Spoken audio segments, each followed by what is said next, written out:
Hey everybody, this is Ibarionex from the Candid Frame.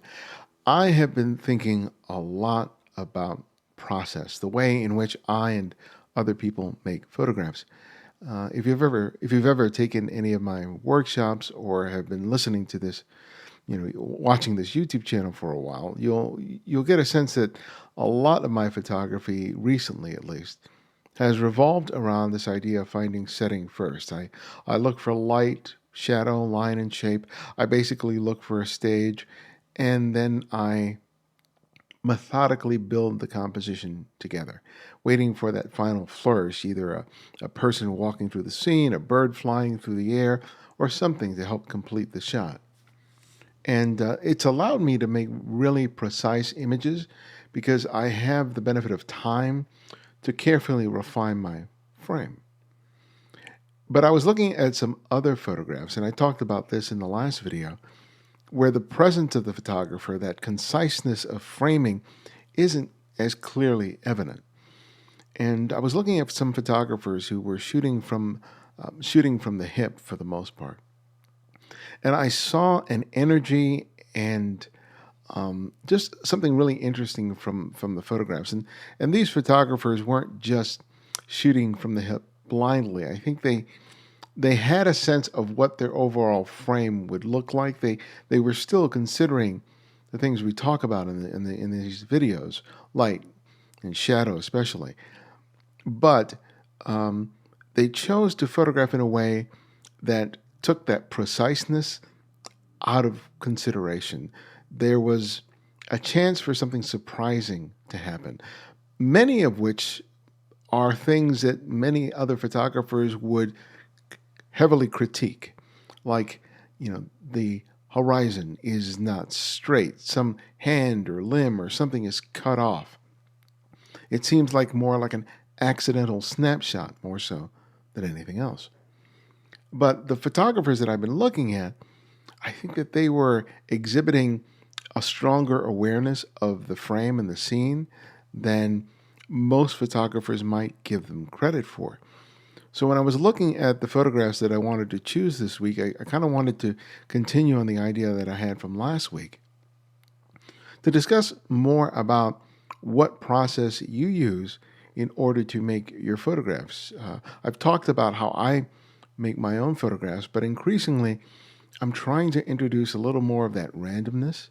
I'm trying to be a little less precious about my framing and allow those happy accidents, even if I risk ruining a shot as a result. I think I'm willing now to take those kinds of risks and chances on the promise that I'll be able to get something special, something extra, something that I couldn't really sort of contrive when I was being in complete ownership of the frame. So we'll get into the pictures, but I want you to know that my new book, Making Photographs, Developing a Personal Visual Workflow, is now out. If you pre-ordered the book, if you haven't already, you should receive it.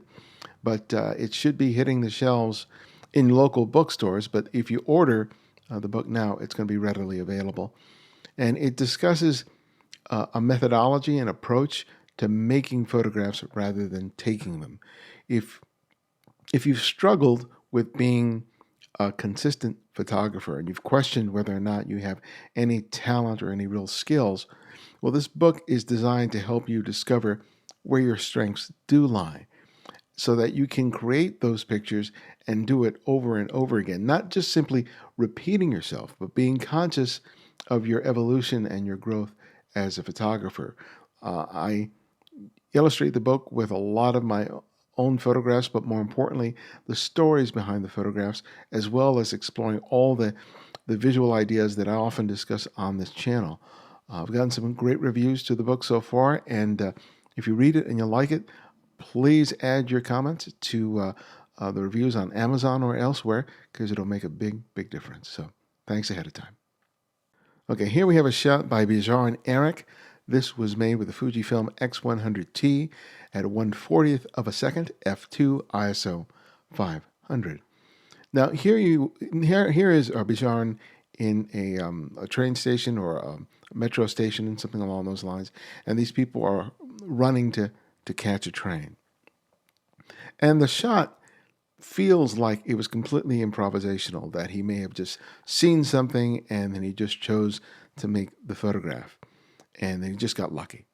But what makes this shot seem as if it wasn't just an accident is the presence of that light and the position of that woman beneath the light. She becomes the visual anchor of the shot. So that is really an important element of this photograph, because if this scene was illuminated in much the way that these two figures in the background are illuminated, where the fall off from the light is relegating them to shadow, the shot wouldn't be as effective, because they would be lost in this sort of muddy gray. And there would be no singular subject where the viewer is sort of drawn to look at first before exploring the rest of the frame. She provides that because she's underneath that illumination. And then also Bijarne, nails it in terms of timing, because the position of her legs, that those splayed feet, really add a sense of action and motion. He's also panning the camera slightly as they move from right to left. He's moving along with them because she's relatively sharp. So it's those things that tell me he was aware of the potential of the scene, but by choosing to shoot it in the way that he did, he allowed for that sense of randomness, that unexpectedness. I don't know whether he had seen other people running for the train or whether this is a place that he normally frequents, so he knows that this is going to happen. But whatever the case is, he was aware of that presence of the light, of the presence of that light. I'm sure of it, because she's so perfectly placed there. And the fact that he panned, and the fact that she's tack sharp, and that she's perfectly situated beneath that light, and that her legs are positioned the way that they are, those to me are all indications of him taking responsibility for what was happening in the frame, but not rigidly so. He knew that people were going to move through the frame. He knew he was going to, pan the camera as they moved, hence the slight blur, because he could have certainly gone to a much higher ISO in order to get a fast shutter speed to freeze the action. But I read some intentionality in this shot. But as I said before, this shot doesn't strike me as being rigidly composed. There's an element of spontaneity in this photograph where it seems like the photographer was more bearing witness than making an intentional photograph. And I think that's really kind of the sort of the middle ground between being in complete control of the frame and then just doing something from the hip where you're completely blind to what your camera's going to capture.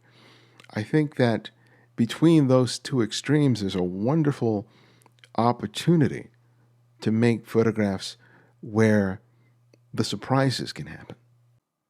Now here's a shot by Sonali Dalal. We don't have any XF data here, so I'm not sure exactly what's happening here. It seems like there's this fabric, this material. I don't know if it's a banner or whether these things are being treated in some way, whether they were being fabricated.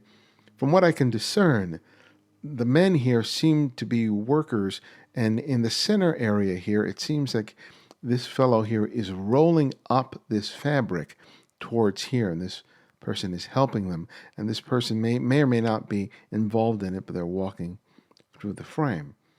And it's a really interesting frame because of the color, obviously, but the figures of the three men, those three booted men in the center of the scene.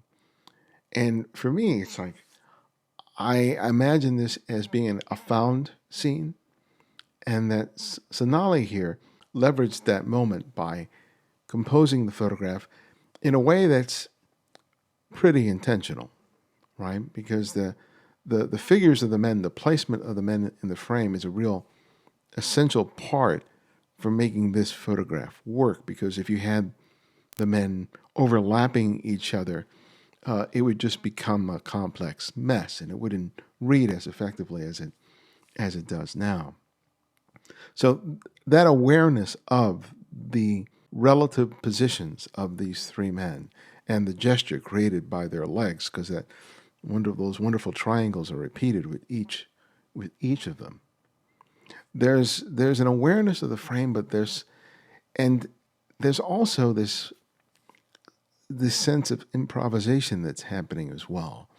I mean, the photographer seems to be relatively careful. I don't know how intentional they were about this area here in the bottom right corner of the frame. I'm not sure whether that's a bench or a fence or something like that.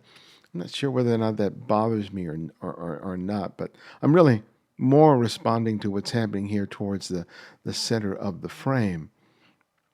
And the other things, like, the quality of the light here, and especially the light coming through here, and how these heads of these men are lost behind this fabric, but there's a repetition of shape that persists as if these are also human figures who are somehow ghost or disembodied, because they're so similar to the shapes of the men's heads here. But whatever the case may be, I like the fact that this shot is sort of a hybrid of being very concisely composed, but also open to that randomness that I'm talking about. And with a scene like this, you oftentimes don't have a lot of time to, carefully compose your frame, or to stand there for 20 or 30 minutes like I on occasion do. You come upon a scene like that and you have to read it almost instantly. And so you have to make your choice in terms of where you're going to position yourself relative to the subject. Your choice of aperture in terms of how little or how much more depth of field you want to get, how you want to expose it. All those calculations you basically have to go through as you get yourself into position and wait for that moment to play out so you can make your shot. That is where the fun is for me, especially as of late. Because when you get very controlling about your frame, yes, you make consistently well-composed photographs, but, at least for me, there's a risk of repetition that happens. And that's something I've been concerned with over the recent weeks and months. This idea that, yeah, I know I can make these choices and make a really clean, effective, and impactful shot. But have I done it before? Is this something that I'm doing over and over again? And beyond being an effective exercise, am I sort of limiting my seeing to something that I just know works? So shots like these remind me to remain open and to allow randomness to get introduced not only to the scenes that I'm photographing, but also with myself as I'm photographing. Okay, here we have a shot by Jose Vieira de Silva. This was created with a Fujifilm X100S at 500th of a second, f6.4, ISO 2500. Now, here's a really interesting scene where this mannequin's head lays discarded in the muddy streets. And then you have a woman in what appears to be a really beautiful dress and high heels, traipsing and trying to get across the puddle of water in the lower right-hand corner. It's an amazing contrast between disrepair, something falling apart, broken and old, and then this woman in the upper right-hand corner of the frame who is immaculately adorned. There's this wonderful contrast between the two, as well as the backdrop of these muddy streets with these tire tracks embedded into the mud and a bunch of trash and the reflection of a building and its windows in the water. It's a really interesting frame. Now, when I look at that shot, I see that sort of randomness, unpredictable nature of the scene, because if the photographer found this muddy street with this mannequin's head, they could make a photograph and leverage the reflection in the background, right? And you can carefully compose that shot and try to make it as effective as you can, considering that it's just mud, right? But then you get that element in the right-hand corner, that woman who couldn't have been more perfectly casted for this scene, who comes into the frame and adds basically a metaphor to the photograph that he or anyone else couldn't have anticipated. There's a randomness to the street which I love, which produces elements and scenes like this. Now, the framing is really interesting because she is positioned in the very upper right-hand corner of the frame. Her feet are almost completely cut off, and some of her dress is cut off in the frame. And this would usually be a no-no. Don't do that. You should have brought her in. You should have used the rule of thirds, blah, blah, and so forth, right? But that would have introduced that sort of formality to the composition, to the frame, that may or may not have helped the shot. There's something about the fact that this woman is relegated to that far corner. We see much more of her from the overall reflection in the mud. And for me, this shot, I look at it and I keep looking at it, and it just keeps sucking me in because the elements there are so strange, and they evoke the idea of story and what's going on and where is this?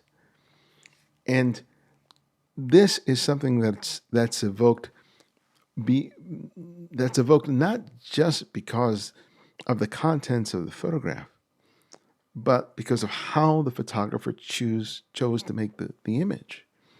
Because if he had practiced a more exacting sort of composition, I think that, at least for me, I would have been much more aware of the photographer's presence and place in the creation of this image.